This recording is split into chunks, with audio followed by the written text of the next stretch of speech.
sun always comes out in the weirdest way whenever I'm turning on my camera. So I'm sorry about the lighting. I'm sorry about how shiny it makes me look. It's fine. Let's keep going. So welcome back to my channel, or welcome if you're new. I'm Gabby, and on my channel I share my life basically. I do a lot of vlogs. I talk about things that are important to me, like mental health and how to kind of become the best version of yourself. And yeah, I also share my travels, and one thing that I want to share more of is talk about books. Because I love books. I read every day before bedtime and sometimes during the day, and I thought it would be fun to share everything that I've read in 2022. I didn't read as much as I wanted to. I think my goal for last year was 25 books, and I think I read 17. I was working a 9-to-5 that was really messing up my mental health, so it was really hard for me to focus on reading a book during the day and everything. I was trying to kind of get rid of anxious thoughts, so I didn't read as much as I wanted to, but it's okay. So I'm going to share with you everything that I've read, what I thought about it, like explaining a little bit the story. Let's get cracking. The first book that I read in 2022 was incredible. I read Maid by Stephanie Land, and I had watched the TV show on Netflix the previous fall, and that's why I asked for it like for Christmas, because I was like, I need to read the book. And I read it so fast. I was just so captivated by the story. It's so well written. It's an autobiography, so you're literally reading what this woman has lived through, and it's so difficult because basically, if you don't know the storyline, Stephanie talks about her life as a single mom struggling to make ends meet basically, and raising her daughter who was very, very small, and she tried in so many ways to make it work, and she ended up working as a maid. She talks about everything, like her personal life, her thoughts, raising a daughter on her own, being completely alone because she was basically left behind by her family. They didn't care or anything. Her life as a maid, she talks about all of the aspects of that as well. And wow, first of all, what a powerful story, because she pushed through, she became an author, and it's just incredible. But also it was really heartbreaking, because a lot of times you just want to give her a hug and tell her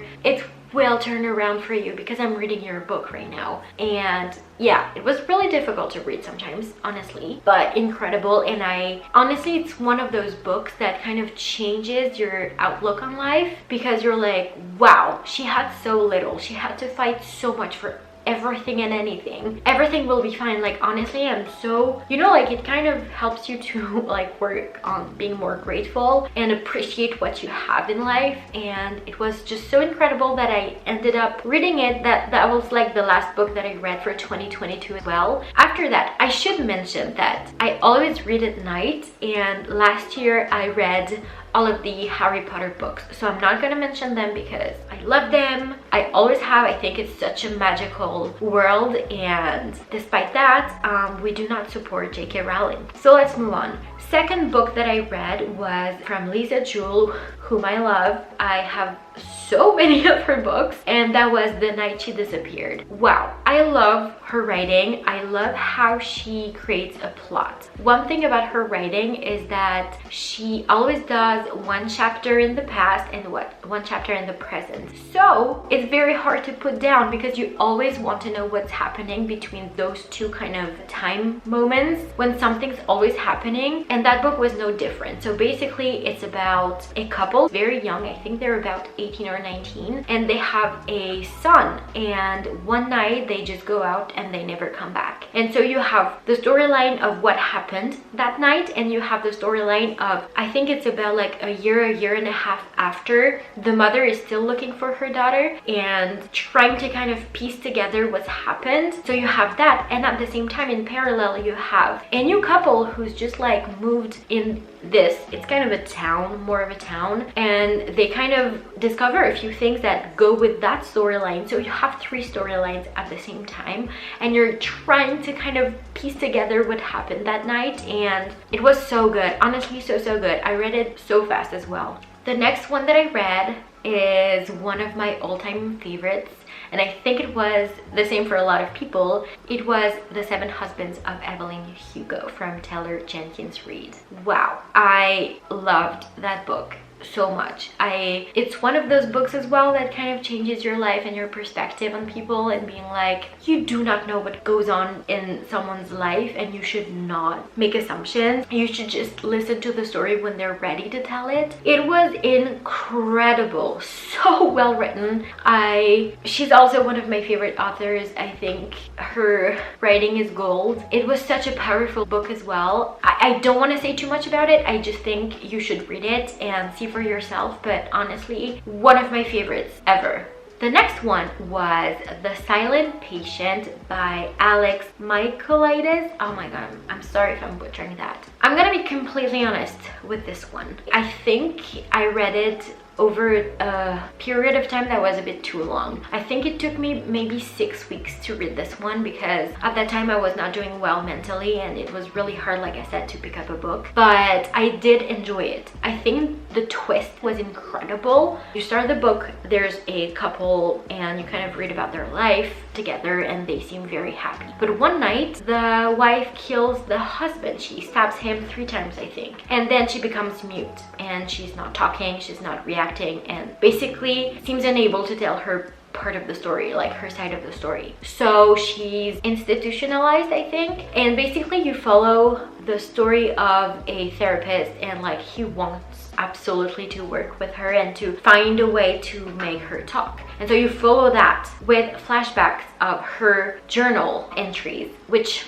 is brilliant. And I'm not gonna say too much about it because I don't want to ruin it for you, but what a twist, what a twist. But like I said, I think if I had read it a bit faster, I would have enjoyed it a bit more. So yeah, that was the only thing. Next, I read Verity by Colleen Hoover. My mom bought this one and I was like, yeah, I want to read it because everyone's talking about it. I have many thoughts about this book. First of all, once again, I love a story where you follow kind of 2 timelines or kind of 2 people, and I think this one, because you kind of follow the main characters' kind of thoughts in life at the same time as reading the entries of that person, of Verity, I think is very clever. So basically you follow Lowen, an author, but she's kind of struggling a little bit, and one day she is called for a meeting. She is asked to ghostwrite for one of the most famous authors for her next couple books, I think, for a series. And she learns that that author was in a very bad accident and is non-responsive basically. And so she's like,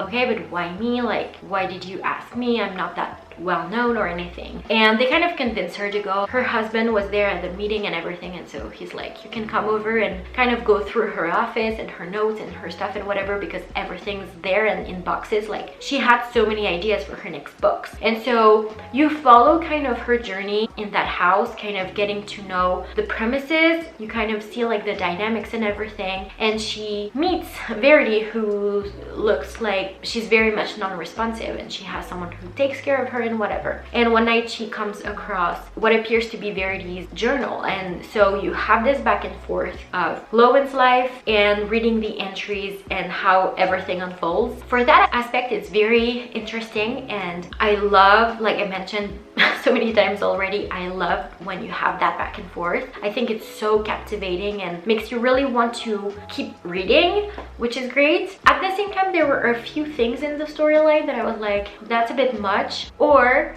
which I know is kind of wanted, but at the end of the book, I feel like the ending is so open to interpretation that you're not really sure what happened, which is great, but at the same time I would have liked to know for sure what happened. It was still very nice, and I still read it pretty fast as well. The next book I read, another Lisa Jewell, is The Truth About Melody Browne. Once again, you get that back and forth, but it's about like the same person's life, and I love that. I think it's actually one of my favorite books from her. I'm saying that now, but there are so many that like I love from her. So basically you follow the life of Melody. She lives in London. I think she's about 34. She is raising her son and she cannot remember anything from her childhood, but she's not really like, she doesn't really care, and she just goes on with her life. She has a very, I don't know how to say that nicely, but she has a very basic life. Like she goes to work, she takes care of her son, and that's it. And one night she goes on the date, she starts to remember fragments of her past,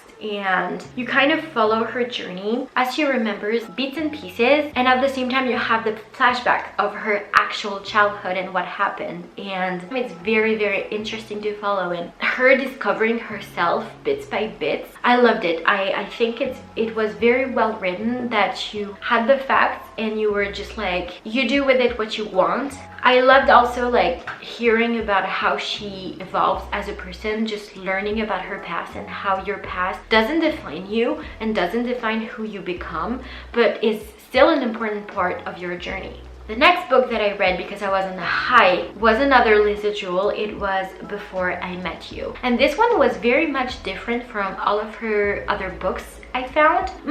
Was maybe the same as The House We Grew Up in a sense. I love that one because you have a back and forth between the 1990s and the 20s, which was so nice to read about. So you follow Betty in the 1990s as she just lost her grandmother, who's actually not related to her. She's the mother of her stepfather, but she was very close to her. She took care of her as she got old and she was pretty sick. They were living on an island and she was very much detached from normal life. But when her grandmother Arlette dies, they have the reading for her will, and she is asked by her grandmother to find someone in London, and she goes on this quest of finding out who that person is and her relationship with her late grandmother, because nobody knows that person. And at the same time, she's learning to be a person of her own. She's in her 20s. She is learning about herself, learning about this new chapter of her life, living in London, which has always been her dream. And at the same time, you have this, like, her growth as a person and the discovery of her grandmother's story, basically, because no one really knew the story of her life. And it was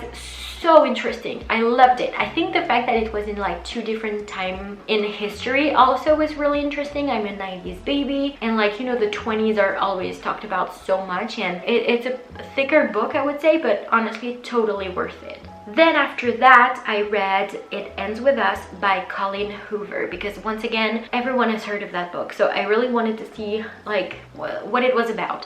I didn't do any research about it beforehand. I like to do that now. I don't like to go into a story and kind of know what's going to happen. The first few chapters, I was very confused and I was like, is it really what I think it is about? I wasn't sure. I have many thoughts on that book. I do think it was really well written, and I do think that a lot of people forget to read I think it was kind of the last chapter, but it's not really a chapter, it's like about the author. They don't maybe know that the author is writing from experience. She's not inventing anything, but at the same time, it's a pretty heavy subject. And if you're not familiar from experience about this, I think it's very difficult to have an opinion on something like that, because you do not know how you would react. You do not know what's the best way to react at the same time. And at the end of the book, I didn't really know what to think. I was like, in a way she got away. At the same time, she could have taken things farther into kind of justice, I would say. But at the same time, I'm like, how can I make a decision on like what is best for that person, because this is not about me. I'm trying to stay kind of vague about it, which is not helpful if you haven't read the book. But what I want to say is that on heavy topics like that, I think it's very difficult as an individual, if you haven't experienced that firsthand, to know what to do or what to think or what you would have done in that situation. And that's exactly how I felt. You really want to know what happened. It's very well written. So yeah, it was really one that once I finished, I was like, and it took me a bit to kind of know what to think of that book, even having read, like I mentioned, the last chapter. So yeah, that was a tough one. After that, I read Malibu Rising by Jenkins Reid, and I loved it. Oh my goodness, I loved it so much. It was not exactly how I expected the storyline to go, which is even better. Wow. So basically, the story is about the 4 kids of a very popular singer, and you have the back and forth between the present time and their current life over one night, and the backstory kind of the relationship of the parents, how everything went growing up and whatever. I don't want to spoil it at all, so I'm just going to say that I loved hearing about the backstory and being like, wow, this is not at all what I was expecting. And I loved reading about like the mental health aspect of everything. Their relationship as siblings was fascinating at the same time. Kind of also like all the assumptions that you could have over reading just the backstory and realizing that once again, nothing is as you could imagine, which I think the author really loves to do, and it's just like one of my highlight reads of that year. And the last book that I read, like the real last one, was Maid, but before that was I'm Glad My Mom Died by Jennette McCurdy. Wow. I had to take breaks reading that book because it's an autobiography, and Jennette talks about like her relationship, very toxic relationship with her mother, who is so many things, a narcissist. She created an eating disorder to her daughter. She forced her into a career that she was not interested in, and they had one hell of a relationship, if I can put it that way. Once again, I don't want to say too much about it. I think it's a very powerful read, but you should go kind of knowing the trigger warnings, because there are many, and at the same time so well written, quite funny at times, which is so hard to do, which really shows that Jennette is such an amazing writer. Wow. And very eye-opening over like the assumptions that you could have of a child actor and the life of an actor or a famous person. That was really powerful at the same time, and wow, wow. I really don't know what else to say about that book. So yeah, those are all the books that I read last year. If you have any recommendations for me, do put them in the comments, please. I hope you enjoyed, and I'll see you guys in the next one. Bye!